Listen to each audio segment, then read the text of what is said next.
Bienvenue, Gérald. Bonjour tout le monde. Merci, désolé de t'avoir fait courir parce que tu es comme certains des participants, tu es praticien, donc tu étais il y a un quart d'heure encore en train d'opérer, si j'ai bien compris. C'est ça, j'étais en train de terminer une chirurgie et donc voilà, voilà avec un tout petit peu de retard, mais je suis là. D'accord. Un grand merci à toi. Donc, pour ceux qui sont arrivés en cours de route, puisqu'on est, on est presque on est plus de 20, bonjour à tous. Donc, merci d'être là. Donc, un tentative de nouveau format sous forme de témoignage, donc avec l'idée de prendre quelqu'un qui est dans la pratique, la preuve, et qui a des initiatives dans le domaine du numérique qui méritent d'être partagées. Donc, comme je l'avais dit, voilà, Germinal, il y a quelques semaines, nous avait partagé sur le groupe Facebook Numérique et Santé Animale, un peu avec un clin d'œil, une ordonnance où il y avait une prescription d'un objet connecté. Et ça avait enchaîné sur des petites discussions par rapport à ça. Et je lui ai dit, mais en fait, voilà, est-ce que tu nous en parlerais pas plus nettement et dans un cadre plus, voilà, où on peut échanger. Donc, je vais lui passer la parole. Il a préparé quelques slides. Tu peux les mettre en partage, je pense, si tu Ouais. veux. On avait fait des tests l'autre jour, donc normalement, on doit être bon. Et donc, ça permettra que vous puissiez voir ce qu'il fait. Alors, surtout, vous n'hésitez pas à poser des questions. Comment dire, voilà, il va, je pense, nous exposer quelques minutes et après, ça va être plus du ping-pong. Moi, j'en ai, de toute façon, si vous n'en avez pas. Donc, mais je suppose que vous en aurez. Donc, dans le chat ou dans les questions, n'hésitez pas. Alors, je te laisse faire le partage, Jeremy. Je ne sais pas si tu l'as C'est bon, lancé. tu vois l'écran ou pas là? Non. Alors, ça c'est une joie du direct.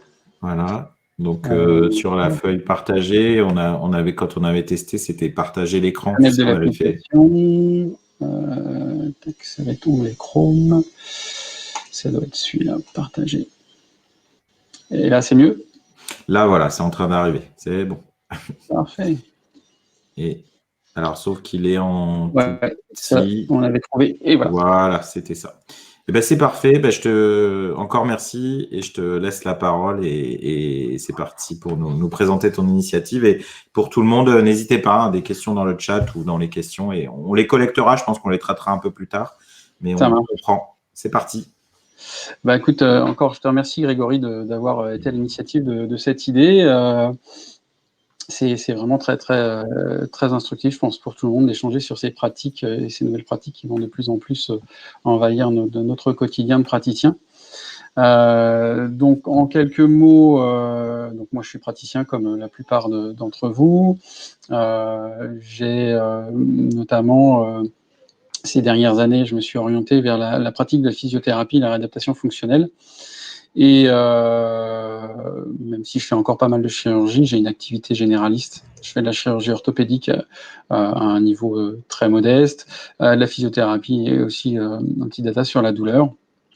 Et comme je pense pas mal d'entre vous qui assistez à cette première session, je suis très fan de nouvelles technologies en général. Et donc, je m'étais dit que les colliers connectés pouvaient être très enrichissants, enfin, les objets connectés en général et les colliers connectés pouvaient être très enrichissants dans notre pratique. Et j'avais, au tout début, imaginé l'utiliser sur mes cas de rééducation fonctionnelle et de physiothérapie. Mais il se trouve que finalement, j'ai commencé l'usage avec une autre indication. Donc, pour savoir de quoi je parlais, je me suis un peu documenté sur les différents colliers qui existaient. Et finalement, j'ai retenu le choix du collier animaux, qui m'a semblé être un choix assez pertinent pour plein de raisons. La première, c'est qu'il est vraiment très accessible en termes de coût. Il faut compter 65 €. Ensuite, c'est un collier qui n'a pas d'abonnement, donc il n'y a pas de frais supplémentaires, à part éventuellement changer la batterie. Et donc, j'ai installé ce collier sur ma chienne, qui était donc une vieille louloute d'une douzaine d'années, pour voir un petit peu ce que ça pouvait me donner comme information sur son quotidien. Et il se trouve que ma chienne a développé un syndrome de dysfonctionnement cognitif. Donc, c'est pour ceux qui connaîtraient pas ce syndrome, en quelques mots, c'est une affection neurodégénérative du chien âgé, c'est un peu une maladie d'Alzheimer. Et en ce qui concerne ma chienne, ça s'est manifesté essentiellement par des troubles du sommeil. Donc, je vous présente Baya. qui est là, qui, bon, malheureusement n'est plus de ce monde, elle est décédée en juin dernier, mais qui a été mon premier patient connecté et que j'ai pu suivre pendant plusieurs mois par rapport à ces problèmes cognitifs. Donc, comme j'avais posé le collier bien avant qu'elle ait ces troubles du sommeil, je vous ai mis ici quelques copies d'écran. Donc ça, c'est les copies qu'on peut avoir sur la qualité du sommeil sur son smartphone. Et donc ça, c'était quand elle dormait bien, c'est-à-dire à l'été 2019. Donc vous voyez qu'elle est comme moi, elle se couche tard, parce qu'elle vit à peu près à notre rythme. Et puis ensuite, des nuits plutôt calmes, avec un sommeil relativement profond. Je ne sais pas si on voit la souris. On voit bien, juste pour dire, ça veut dire qu'elle était équipée depuis quand, en fait? Alors, je l'ai équipée en mai 2019. J'ai regardé un peu dans l'historique. Donc, quand on met le collier connecté, on n'a pas tout de suite des données. Il va calibrer un petit peu le collier en fonction de l'animal. Et assez rapidement, en l'espace d'une toute petite semaine, on commence à avoir des données intéressantes. Donc là, voilà, on a un sommeil, on voit qu'elle se couche vers minuit, et puis ensuite, elle dormait relativement bien toute la nuit. Et un jour, alors je vous ai mis ici aussi à gauche, là c'est la même vue, mais avec une échelle différente, c'est sur l'échelle d'un mois. Donc là c'était en septembre 2019. On voit qu'en sommeil, elle est à une qualité. Alors le collier dit que c'est 100 parce qu'en fait, il définit son pourcentage de profondeur de sommeil par rapport au chien. Donc c'est par rapport à elle, quoi. Et un jour, j'ai eu une alerte qualité de sommeil, attention, sommeil perturbé. Donc ça a été assez, comment dire, isolé dans un premier temps. Et ensuite, ça a été de plus en plus compliqué parce que donc moi je vis à la campagne, j'ai une maison avec un jardin, et puis à l'époque, ma chienne dormait dans la maison.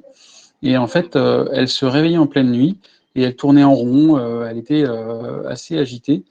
Et c'est quelque chose qui s'est dégradé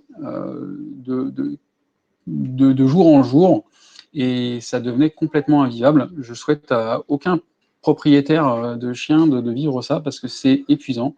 Elle nous réveillait toutes les nuits, plusieurs fois par nuit, à tel point que on a dû la mettre dehors, parce qu'à l'intérieur, elle manifestait des gros symptômes de stress. À partir de minuit, 1 heure du matin, elle tremblait comme si il y avait un feu d'artifice, chose qu'elle détestait, et impossible de la rassurer alors qu'il n'y avait rien de particulier. Il y a même des fois, elle montait à l'étage pour nous rejoindre. Alors, vous imaginez un lévrier afghan, enfin, c'est un afghan croisé greyhound, environ 25 kilos, donc qui fait à peu près pas loin de 80 cm au garrot, en train d'essayer de naviguer dans un escalier prévu pour les hommes. C'était un peu dangereux pour elle-même. Donc, du coup, on a décidé de la faire dormir dehors, et les choses ont continué à se dégrader. Et voilà ce que ça donnait en termes de courbe de sommeil. C'est-à-dire qu'elle se couchait entre guillemets plus tôt, mais à partir de minuit, 1 heure du matin, 3 heures du matin, elle se réveillait et ensuite elle dormait plus du tout. Et des courbes comme ça, j'en ai des fois où en termes de nuit, elle dormait 1 heure dans la nuit, quoi, parce qu'une fois qu'on l'a mis dehors, c'était un peu plus calme. Encore que des fois, elle venait aboyer à la fenêtre. Donc, vous voyez bien la différence de courbe de sommeil, de qualité de sommeil par rapport aux courbes que je vous ai faites avant. Alors, bien évidemment, on ne l'a pas laissé dans cette situation. On a mis en place des traitements. Je remercie d'ailleurs au passage Claude Beata qui m'a aidé sur ce coup-là, et à qui j'avais partagé les données de mon collier. Et donc après avoir tâtonné un petit peu, eh bien, on a trouvé un traitement qui lui convenait bien. Et voilà ce que ça donnait en termes de suivi. Donc, à gauche, c'était donc là sur, je dirais, les nuits sur un mois. Alors, on constate qu'elles sont quand même de bien moins meilleure qualité que avant qu'elle ait déclenché ses troubles cognitifs. Mais si, en regardant dans le détail, il y avait des petits pics d'insomnie, et ensuite elle arrivait à dormir. Et pour nous, on arrivait également à dormir, c'est-à-dire qu'elle ne nous réveillait pas à la nuit. Et mince, je suis parti, voilà. Et je vous ai mis là tout à droite la courbe de sommeil qu'elle avait avant d'avoir ces troubles. Donc on avait des courbes qui étaient finalement assez similaires. Alors c'était là, c'est un autre aspect du collier, c'est-à-dire que ça, c'est la mesure d'activité. Donc, sur le premier écran à gauche, en octobre 2019, vous voyez que c'était une chaîne particulièrement active, hein. À 12 ans, ces journées, c'était pépère. Et en novembre, elle a commencé ses symptômes. On voit que l'activité était bien très très différente, bien plus erratique, bien plus élevée. Et en fait, elle passait sa nuit à tourner en rond dehors. Et après, une fois qu'on a réussi à stabiliser ces troubles-là, vous voyez les courbes en janvier 2020, on retrouve une activité beaucoup plus calme. D'accord. Tout ça, juste pour préciser, parce que nous, on est en terrain connu, on va dire, parce qu'on connaît l'outil. Tout ça, tu reçois ça sur ton smartphone, on suppose, vu les copies d'écran. Alors, Et voilà comment ça marche un petit peu. comment ça marche? En fait, on reçoit sur le smartphone quand il y a des alertes, celles que je vous avais montrées tout à l'heure, qui sont pas normales par rapport au quotidien du chien. Donc ça peut être sommeil perturbé, ça peut être grattage, aboiement.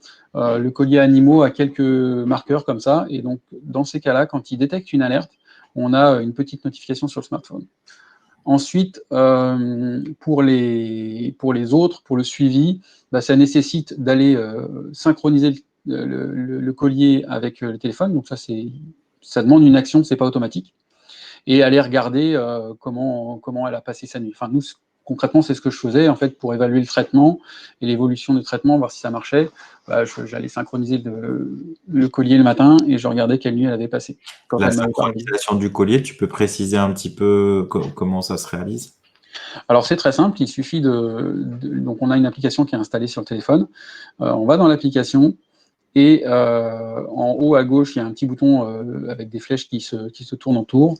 On clique dessus et donc là le téléphone cherche en Bluetooth le collier et la récupération des infos se fait en l'espace de 30 secondes. Il faut que ce soit à proximité avec le Bluetooth, effectivement. Ouais, c'est ça, c'est à portée de Bluetooth et plus on est près du collier, plus c'est rapide. D'expérience, quand on est à 1 mètre, 2 mètres, ça marche, mais c'est plus lent, quoi. D'accord. Donc voilà, ça a été ma première expérience de patient. Bon, c'était mon chien, mais ça a été vraiment très intéressant parce que par définition, la nuit, quand on arrive à dormir, c'est un moment où on ne sait pas trop ce que le chien fait. Et du coup, le collier était vraiment mon seul baromètre, mon seul indicateur pour permettre de voir si elle passait des nuits correctes, si elle arrivait à trouver du sommeil ou pas. Alors, il se trouve que très récemment, là, j'ai eu une autre patiente, Face, qui donc voilà, une petite croisée braque français de 2010, qui manifeste les mêmes problèmes que Baya. Et donc, du coup, je lui ai prescrit, comme forcément j'étais un peu au point sur le syndrome dysfonctionnement cognitif, j'ai mis en place la prise en charge qui marchait bien, souvent en première intention, et j'ai prescrit un collier connecté sur ordonnance, que j'ai posté en petit clin d'œil sur la page Facebook de vétérinaire numérique. Et donc, du coup, mes clients ont été convaincus du collier. Donc, là, juste pour préciser, ça veut dire que tu mets le collier en place au moment où il y a les problèmes, ce qui est un tout petit peu différent c'est ça. de Baya où tu avais un référentiel avant, en fait. Exactement. J'avais un référentiel sur Baya, donc c'était plus pertinent. Mais là, j'ai mis le collier en place à partir du moment où j'ai des problèmes pour pouvoir assurer le suivi. Parce que j'avais des clients qui étaient épuisés aussi par ailleurs. Ils ne dormaient pas depuis quelques temps. Enfin, ils étaient réveillés plusieurs fois par nuit depuis quelques temps et c'était franchement inviable pour eux. Et donc, je leur ai indiqué mon adresse mail pro de manière à ce qu'ils activent le partage de données. Parce qu'avec le collier animaux, on peut donner accès aux données à un tiers. Il suffit de d'indiquer son adresse mail et on reçoit un code qu'il faut renseigner sur l'application. Donc, il faut avoir l'application animaux installée sur son téléphone. On rentre le code du nouveau foyer et on peut suivre le chien à distance. Et tu reçois aussi les alertes du chien ou tu peux juste aller consulter pour l'instant? Non, tu n'as pas. Enfin, moi, je n'ai pas reçu d'alerte encore, alors, mais tu peux consulter. Et je ne suis pas sûr qu'on reçoive les notifications comme quand c'est son propre chien. À ma connaissance, pas pour l'instant. Oui, il me semble aussi. Donc, assez rapidement, voilà un peu les courbes on va dire, de sommeil de Face avant la mise en place de traitement. Donc, on voit que 1h du matin, elle est en pleine forme, elle est complètement réveillée. Pareil, vers 5h, elle se lève. Le 7 décembre, c'était pareil. Alors là, j'avais commencé le traitement depuis très peu de temps. Hein. Et ben, 4h du matin, elle se réveille, ensuite elle s'agite. 4h du matin, le 9 décembre, elle se réveille et puis ensuite elle ne se rendort pas. Donc voilà, on avait quelque chose quand même d'assez agité. Alors sur Face, à la différence de ma chienne, on a eu des résultats assez rapidement parce que, voilà, assez rapidement, on a un sommeil qui s'est, alors je me suis trompé, c'est pas forcément dans l'ordre chronologique, parce que j'ai fait ça un peu à l'arrache, mais on a eu des résultats très rapides sur la récupération du sommeil. Donc, D'accord, oui, le retour à un sommeil profond beaucoup plus fréquent, quoi, en fait. exactement. Donc ça m'a permis de suivre à distance et d'appeler les gens en disant, bah voilà, comment vous le sentez de votre côté? Moi, d'après ce que je vois, ça a l'air mieux. Et ils m'ont confirmé qu'ils dormaient beaucoup mieux. Ce qu'on a pu constater aussi, c'est ça. C'est que voilà, le 26 décembre, en fait, elle a fait une crise d'épilepsie, elle a fait une crise convulsive, plus exactement. Et on retrouve aussi ça sur le collier connecté. Donc voilà, c'est un côté aussi intéressant parce que bah, voilà, on peut très facilement imaginer de suivre un chien épileptique. Hop, j'ai plus rien dans ma présentation. Donc on peut très bien imaginer de suivre un chien épileptique pour pouvoir identifier bah, les crises qu'on ne voit pas quand on travaille. Moi, j'envisage aussi, dès que j'aurai l'indication, c'est de le mettre sur mes chiens que je suis en rééducation fonctionnelle pour voir l'évolution sur l'activité. Voilà un petit peu ce que je peux vous montrer de ce que j'ai mis en place et ce que j'ai pu expérimenter en conditions réelles. D'accord. Merci déjà pour le témoignage. C'est clair et ça donne des pistes. Alors, comme c'est du défrichage, tout n'est pas parfait. Il y a certaines questions. Alors, je vais commencer par certaines questions que vous avez posées. Et puis moi, j'en ai quelques-unes en stock que je rajouterai après s'il n'y en a pas d'autres. Il y avait une question qui était purement médicale. Lucie qui posait la question du traitement que tu avais donné à Bayer à l'époque. Alors, de manière purement médicale, j'avais commencé avec du sel géant qui n'avait rien donné. Ensuite, du coup, on a fait un wash-out de quelques jours pour mettre en place de la clomipramine, qui n'a pas donné de résultat intéressant. Donc ensuite, on a substitué la clomipramine par de la fluoxétine, voilà. Et c'était pas suffisant, et j'ai pu stabiliser son sommeil en additionnant du cannabidiol. D'accord. Et donc là aussi, c'est un autre domaine, mais c'est une utilisation intéressante du cannabidiol. Et l'association fluoxétine-cannabidiol a très bien marché sur ma chienne. D'accord. Ok, intéressant.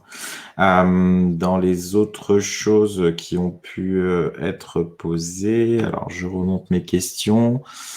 Donc le traitement. Ensuite, il y avait des questions de Sébastien Breton, donc qui posait: le partage des données avec toi est-elle automatique? Alors je pense que ça, on a répondu, c'est-à-dire tu as un accès, mais ça n'est pas en push vers toi, si j'ai bien compris. Non, c'est moi qui dois y accéder.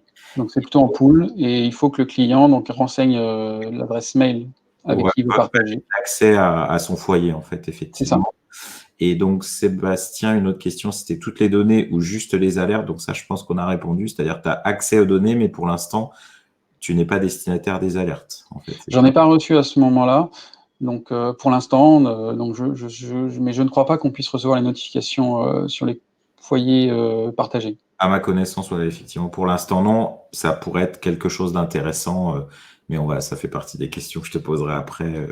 En termes d'intégration de ce genre d'outils, là, je dirais, bon, voilà, pour 1 ou 2 cas, 3 cas, 10 cas, peut-être, ça peut suivre comme ça. Il est probable que si on veut faire ça de manière plus large, ça demande d'autres types d'organisations. Je pense qu'on va en reparler un peu après. Je vais continuer sur les questions. Alors, je garde volontairement ceux qui ont posé des questions spécifiques sur l'épilepsie. On va y revenir juste après. Il y a Franck qui nous pose la question: l'appareil garde les données pendant combien de temps? Autrement dit, quand pour le suivi? Enfin voilà, tu peux remonter jusqu'à combien de temps à partir du moment où l'animal est équipé? Est-ce que tu as... Alors, écoute, je ne sais pas s'il y a une date limite, il y en a forcément une, mais moi j'ai toujours accès aux données de ma chienne que j'ai commencé à mettre en mai 2019. Ouais. Donc, a priori, pas de limite de temps. Je pense que ça doit être stocké sur serveur quelque part, et je ne sais pas à partir de quel moment ils suppriment les données. Ouais, enfin, là, pour le coup, de ce que j'en sais, effectivement, j'ai pas constaté sur les éléments que j'ai pu suivre de limite de temps, donc ce qui permet de remonter, ce qui permet, effectivement, là, tu as 2 cas qui sont intéressants. Je pense que c'est des questions métaphysiques à se poser. C'est à partir de quand il faudrait utiliser, enfin, on pourrait équiper un animal, est-ce qu'on utilise qu'en réaction Et on a l'avantage de voir que ça s'améliore après, comme tu as eu le cas sur Face, ce que tu nous as montré. Mais on n'a pas de référentiel de avant. Donc, voilà, tu verrais ça. Moi, dans cette idée-là, et je le propose sur les chiens seniors que je vois, je leur propose de mettre en place un collier. Pas de problème, en fait. Comment ? Même ceux qui vont très bien, qui n'ont pas de... Même ceux qui vont très bien. Dans l'idée que j'ai derrière, c'est de pouvoir justement suivre plus finement les problèmes, notamment locomoteurs. Parce que c'est vrai que souvent, quand on voit les gens en consultation, ouais, bon, ça va. Alors que si on a des données plus objectives, peut-être qu'on pourrait montrer qu'effectivement, il y a une baisse d'activité et ça pourrait être la porte d'entrée de mettre en place des traitements ou des alimentations spécifiques, enfin, commencer à prendre en charge des douleurs débutantes qui ne sont pas forcément détectées rapidement par les maîtres. D'accord. Et du coup, pour l'instant, tu as eu du succès dans ces approches-là. Tu fais ça avec tout le monde, avec certains dont tu sais qu'ils seraient sensibles. Est-ce qu'il y en a qui ont déjà dit « Ok, je vais en prendre un sur ton conseil » quoi. Alors, ceux qui m'ont suivi là-dessus, c'est plutôt des geeks pour l'instant. Oui. Mais je le propose assez volontiers à tout le monde, en fait. D'accord. Quand j'y pense, parce que des fois, c'est pas encore forcément un réflexe immédiat. Et des fois, dans le feu dans l'enchaînement des consultations, on peut tomber dans ses routines habituelles. Et comme c'est pas encore forcément ancré dans les routines, des fois, on n'y pense pas. D'accord. Et du coup, tu as une idée de combien ont suivi ta recommandation et dont tu sais qui sont équipés Je crois que j'en ai 2 actuellement qui ont suivi mes recommandations. Débutants, quoi. En fait. Ouais, c'est débutant. Ok. Merci. Alors, du coup, dans les questions, je vais reprendre l'épilepsie, qui est un sujet qui est intéressant. Alors, plusieurs commentaires, j'essaie de les regrouper. Il y avait Jean-François qui nous parlait de la validation médicale des datas sur les troubles convulsifs du chien en absence de propriétaire, avec le fait qu'il pouvait y avoir des datas qui étaient de mauvaise qualité, on va dire, en tout cas, ou qui n'étaient pas pertinentes. Et du coup, qui pose la question d'une différence entre gadget et device à but médical. Seb qui pose une question qui va dans le même sens, c'est-à-dire est-ce qu'il y a un algorithme officiel pour l'épilepsie dans le animaux ou pas, et Seb qui prolonge avec le fait est-ce que la crise a été visualisée par le propriétaire et donc mise en relation avec le tracé, ou c'est en sens inverse le tracé qui t'a fait dire est-ce qu'il n'y a pas eu une crise d'épilepsie là, avec on voit quand même l'aspect de la courbe qui est intéressante, qui est en pic comme ça. Qui peut-être peut donner une piste. Alors, c'est très vague. Voilà, est-ce que par rapport à ça, alors je rajouterai des infos que je peux avoir par ailleurs après, mais qu'est-ce que tu en as pensé, si tu as un avis là-dessus? Alors, en ce qui concerne Face, en fait, la crise a réveillé les maîtres, donc on a pu vraiment faire le lien et savoir que c'était bien ça. Il n'y a rien de validé pour le collier animaux en ce qui concerne le suivi de l'épilepsie. Donc c'est juste informatif. Après, voilà, je pense que c'est sujet à la lecture et au bon sens de chaque praticien. Je ne pense pas qu'on puisse effectivement affirmer beaucoup de choses par-dessus, mais c'est des informations que de toute façon, on ne pourrait pas avoir ailleurs, autrement. Donc voilà comment je vois la chose aujourd'hui. Je pense qu'effectivement, c'est des choses qui vont être développées. Il y a des colliers qui sont beaucoup plus pertinents sur les données médicales.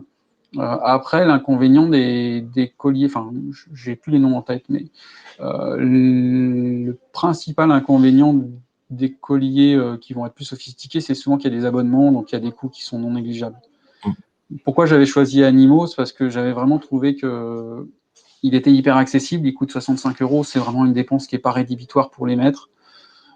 Et ça s'arrête là, quoi, en termes de dépenses. Donc, je l'avais trouvé très pertinent par rapport à ça. Et par ailleurs, à titre d'info, il est en termes de durée de vie de la batterie, il est très très pertinent. Je crois que j'ai dû changer la pile au bout de 7 ou 8 mois. Et c'est une CR 2032, c'est-à-dire les piles boutons la plus répandue qui soit au monde, qui coûte 3 francs 6 sous à changer. Oui, tout à fait. C'est un point clé, effectivement, dans les colliers connectés, vous pourriez vouloir utiliser la recharge de batterie. On a beau avoir le meilleur collier connecté du monde, s'il faut recharger tous les 24, 48 heures, on sait très bien qu'il risque d'y avoir une perte d'observance. Alors que là, on met le collier et on n'y pense plus pendant un certain temps.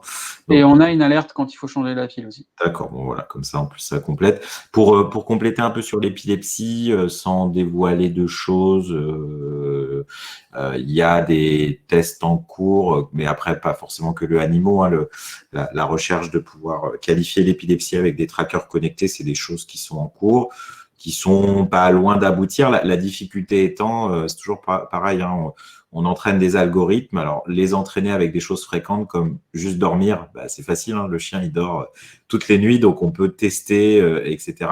La crise d'épilepsie, c'est par définition un événement imprévu, voilà, donc qui n'est pas facile à faire repérer pour faire apprendre au niveau algorithmique, en fait. Donc voilà, c'est ce qui explique, mais par contre, sur la potentialité, on peut être assez confiant sur le fait que suivre des crises d'épileptiformes avec des colliers connectés dans un avenir pas si lointain sera probablement possible de manière fiable scientifiquement.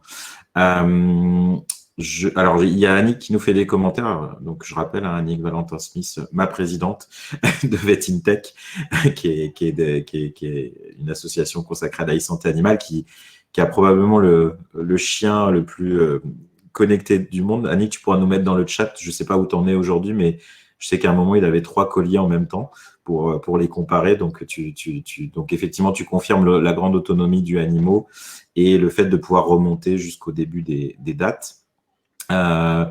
Lucille pose une question intéressante. Là, tu nous as parlé dans le comportement, tu as évoqué le fait, on a parlé un peu d'épilepsie, même si on est dans l'incertitude.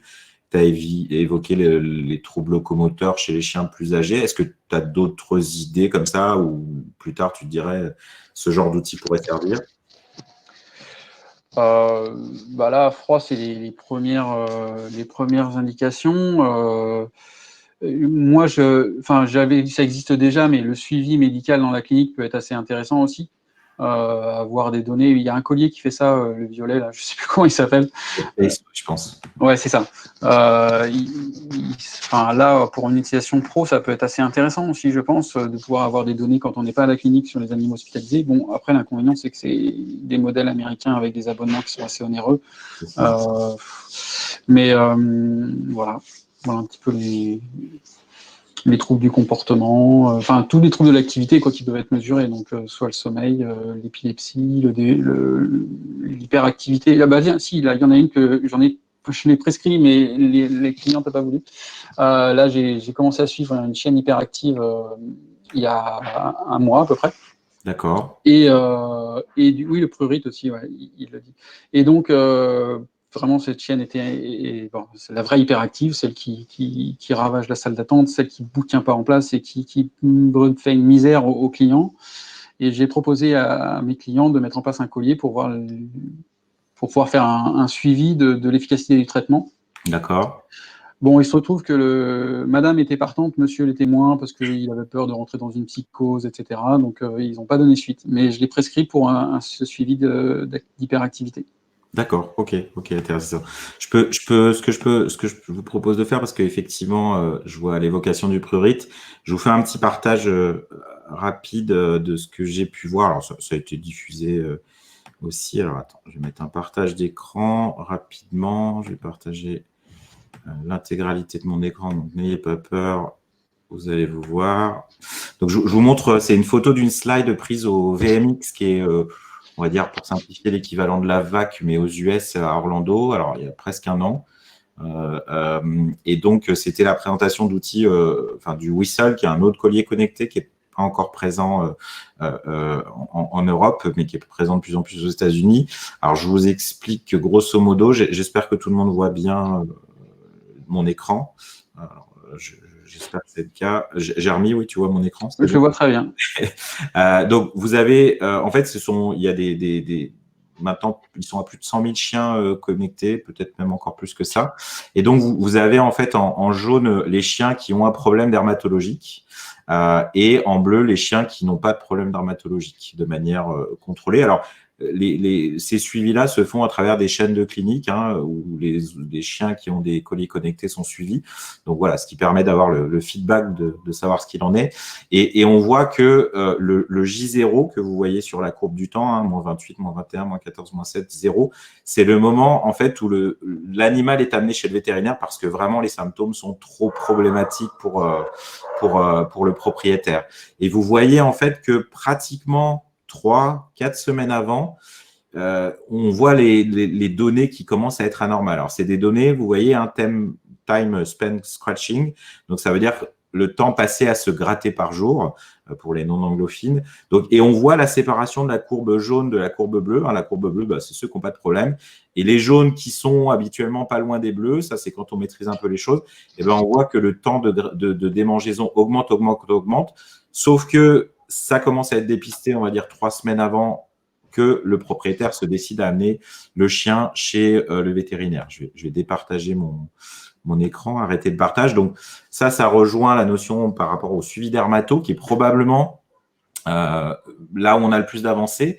On a aussi, si on veut être partageur et citer plein d'initiatives, le collier Vetrax, qui est un collier qui n'est pas encore disponible en France, qui est d'ailleurs détenu, alors pour la petite histoire, parce que tout ça est aussi une affaire donc je vous ai dit avant, le collier animaux est détenu par MSD Santé Animale, et je reprécise que cette initiative de webinaire est totalement indépendante de eux. Ils m'ont rien demandé. D'ailleurs, je sais même pas je pense qu'il y a personne d'eux aujourd'hui et qu'ils n'ont pas suivi qu'il y avait ça.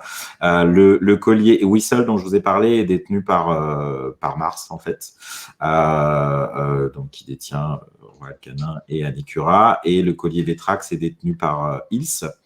Et le collier Vetrax en 2018 a été validé après plusieurs études comme un outil cohérent de suivi du prurit. Donc, c'est logique que la dermato soit ce qui marche en premier et le mieux, on va dire, parce que quand je vous parlais de fréquence d'événements, la dermato, on sait que c'est quand même 25% à peu près de ce qu'on voit en moyenne. Et donc, c'est plus facile d'entraîner des algorithmes sur quelque chose de fréquent pour simplifier un peu. Je vois pas de nouvelles questions. Alors moi, si vous en cherchez d'autres, j'avais des questions. En fait, le manager se dit, OK, c'est super, je vais équiper les animaux, on va mieux les suivre probablement. Mais le temps que je vais passer à faire ça, comment on gère ça? Est-ce que ça a une valeur? Si oui, combien? Enfin, voilà, tu fais la prescription de l'objet, tu mets en place l'outil, ça t'apporte des infos, mais est-ce que tu donnes une valeur Enfin, comment tu présentes ça aux gens? Pour l'instant, tu ne l'as pas fait, tu es juste en exploration. Est-ce que tu as l'idée après de peut-être facturer ça? Alors oui, effectivement, Claudia, merci. Il y a des questions dans l'onglet questions, donc je vais revenir dessus après. Alors, moi, ce que j'ai fait du coup avec mon Face, là, c'est que mes clients, j'ai programmé des visites de suivi. Et donc, c'est à l'occasion de ces visites que je passe un peu de temps à interpréter les données et à voir ça avec les gens. D'accord. Donc, je valorise par rapport à une visite réelle. Alors, elle pourrait très bien être en téléconsultation, on peut imaginer tous les supports. Mais il me semble effectivement, de toute façon, pour être pertinent, enfin, moi, c'est mon fonctionnement, pour que je me cale dessus, il faut que je sois vraiment, que j'ai un moment qui soit dédié à ça. Oui. Et le mieux, c'est d'être avec les clients pour pouvoir échanger. Enfin, moi, ce que j'ai trouvé le mieux pour moi, c'est d'être en direct avec mes clients pour pouvoir échanger en direct avec eux, notamment pour rapport à valider, parce que le collier, ça a une fenêtre. Là, j'ai une bonne visibilité de ma fenêtre parce que j'ai mes clients qui confirment ce que je vois. Mais je rejoins, je sais plus, je crois que c'est, je sais plus qui avait mis, est-ce qu'il y a comment faire le lien avec la réalité, quoi. Oui, bien sûr, oui, tout à fait. On est d'accord. D'accord, ok. Bon, donc pour l'instant, c'est comme ça. Alors, je vais reprendre des questions parce qu'effectivement, dans l'onglet questions, je l'avais un peu oublié en étant concentré sur le chat. Lucie posait la question, est-ce que le collier prend la température? Est-ce qu'il est waterproof? Alors, température, non. Waterproof, sous toute proportion. Et IP67 de mémoire ou quelque chose comme ça, ce qui veut dire qu'en gros, en théorie, il est capable à 1 mètre sous l'eau pendant 30 minutes d'être vivant. Voilà. Voilà. En fait, il y a un joint qui vient s'écraser une fois qu'on change la pile. Pareil, le changement de pile, il peut être fait par tout le monde. Il n'y a pas besoin d'aller chez un bijoutier ou quoi que ce soit. Donc, et il y a un joint qui permet de garantir une étanchéité modérée. Et pour la température, donc la réponse est non, mais j'ajouterai non aujourd'hui. Et je vous laisse réfléchir sur le fait que Antélique, qui a construit à travers Sure Pet Care le collier Animaux, est aussi le créateur de la puce Thermochip. Et je vous laisse là-dessus. C'est un petit teasing pour peut-être ce qui peut se passer par la suite. Avec un collier en plus qui est dans une zone qui est proche de là où pourrait être la puce, qui mesure la température. Claudia qui nous dit, est-ce que le collier se rend compte ou ne rend compte que des activités et phases de sommeil de l'animal? Est-ce qu'il importe d'autres informations telles que données GPS, fréquence respiratoire, fréquence cardiaque? Comment avez-vous choisi ce collier plutôt que les autres présents sur le marché? Alors, GPS, non. Fréquence cardiaque, fréquence respiratoire, non. Comment je l'ai choisi? Je l'ai choisi par rapport à son accessibilité, c'est-à-dire le coût, l'autonomie de la pile, le fait que je puisse le vendre aussi directement, parce que du coup, j'en ai à la clinique et ça me permet de le vendre de suite. Donc ça, ensuite, c'est à peu près tout, quoi. Oui. Sur les fréquences respiratoires et fréquences cardiaques, allez, on va dire qu'on peut être optimiste sur le fait que certains colliers connectés soient capables de nous remonter ça aussi en plus du reste, prochainement. Et peut-être dernière question, parce que je sais que tu as des obligations après, je ne veux pas te coincer. Alors, juste pour terminer avec Animaux, il calcule aussi, alors là c'est un algorithme et c'est probablement à moduler, mais il peut calculer aussi les calories, oui. entre guillemets, brûlées. Ça fait partie des choses qui peuvent être intéressantes en suivi d'obésité, par exemple.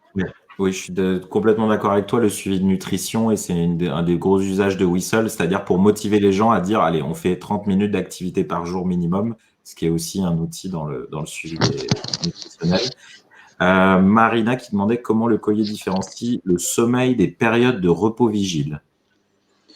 Ça, c'est les algorithmes d'Animaux qui permettent de différencier ça. Et comme je l'avais dit au début, il y a une petite phase de calibrage. Ouais. C'est-à-dire que quand on met le collier, on n'a pas tout de suite des données. Il faut quelques dizaines d'heures, je ne sais plus exactement le délai. Et je pense qu'il calibre par rapport à l'animal. Ouais. Et pour ajouter un petit truc, en fait, le repos vigile, il y aura toujours un peu plus d'activité qu'un sommeil profond. Et d'ailleurs, il y a une échelle qui va de éveillé, agité, repos et sommeil profond, en fait. Et donc, voilà, sommeil profond, je vais dire de manière très simpliste parce que l'algorithme capte beaucoup plus de choses que ça. Enfin, le capteur, pardon, capte beaucoup plus de choses que ça. C'est vraiment zéro mouvement de 0, 0, 0. Voilà. Et donc, c'est comme ça qu'il est capable de faire le distinguo grosso modo. Donc, allez, y a-t-il une possibilité de suivre boiterie avec ce collier? Alors, Artem, je ne sais pas si tu peux préciser. Je pense que si la boiterie entraîne une baisse d'activité, oui. Enfin, je ne sais pas, Jeremy, je pense que tu peux dire oui là-dessus. Oui, c'est ça.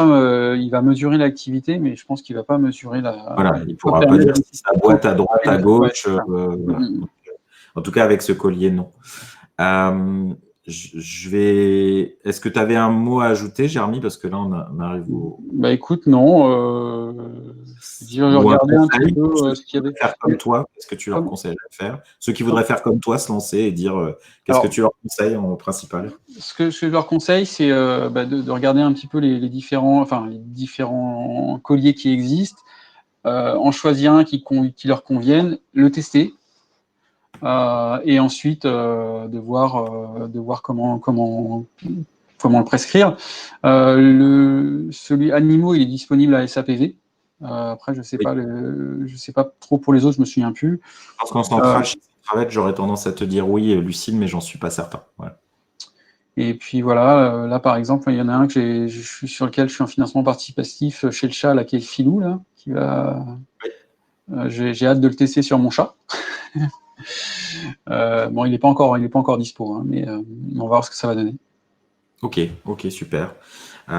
Pour une prochaine, Dinbit, effectivement, qui peut mesurer des choses, alors avec un peu plus de lourdeur, entre guillemets, parce que c'est un peu plus qu'un collier, si je me souviens bien.